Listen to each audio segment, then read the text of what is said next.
जय सिया राम। सप्ला एकादशी व्रत कथा।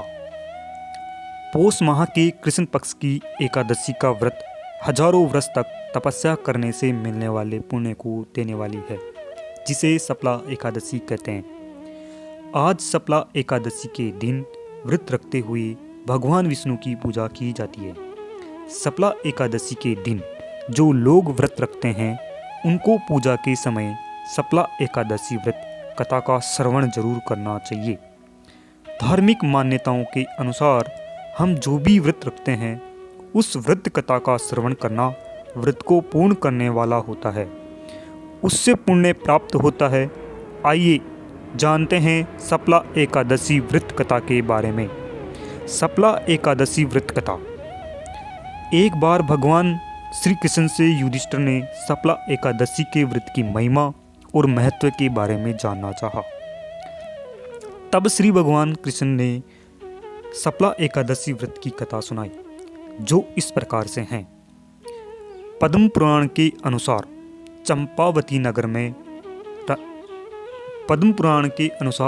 चंपावती नगरी के राजा महिष्मान थे। उनके 5 पुत्र थे, जिनमें उनका बड़ा पुत्र अधर्मी व चरित्रहीन था। वह हमेशा ही देवी देवताओं का अपमान एवं निंदा करता रहता था। मांस भक्षण, मदिरा पान करना उसकी आदत थी। उसे दुखी होकर राजा महिष्मान ने उसका नाम लुम्बक रख दिया और उसे अपने राज्य से बाहर कर दिया। पिता के इस व्यवहार से लुम्बक जंगल में जाकर रहने लगा। कुछ समय व्यतीत होने के बाद पौष माह के कृष्ण पक्ष की 10वीं की रात आई। उस दिन काफ़ी ठंड थी, जिससे परेशान होकर लुम्बक सो नहीं पाया। सर्दी के मारे उसकी हालत खराब थी। अगली सुबह एकादशी के दिन वह मृत प्राय हो गया था। दोपहर के समय सूरज की किरणें उस पर पड़ी तो उसे होश आई, तो वह फल तोड़ने निकल पड़ा। शाम को फल लेकर आया और उसे एक पीपल के पेड़ की जड़ के पास रख दिया। वहाँ बैठकर वह स्वयं की किस्मत को कोसने लगी।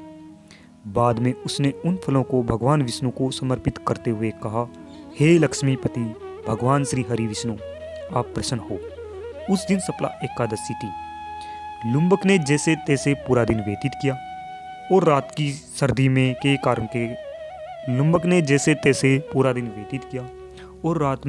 कारण सो नहीं पाया। पूरी रात्रि जागरण करते हुए व्यतीत हुई। अनजाने में उसने सप्ला एकादशी का व्रत कर लिया।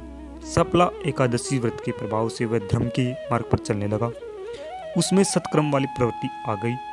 कुछ समय बाद जब वह इसकी जानकारी राजा महिष्मान को हुई, तो उन्होंने लुम्बक को राज्य में वापस लाए।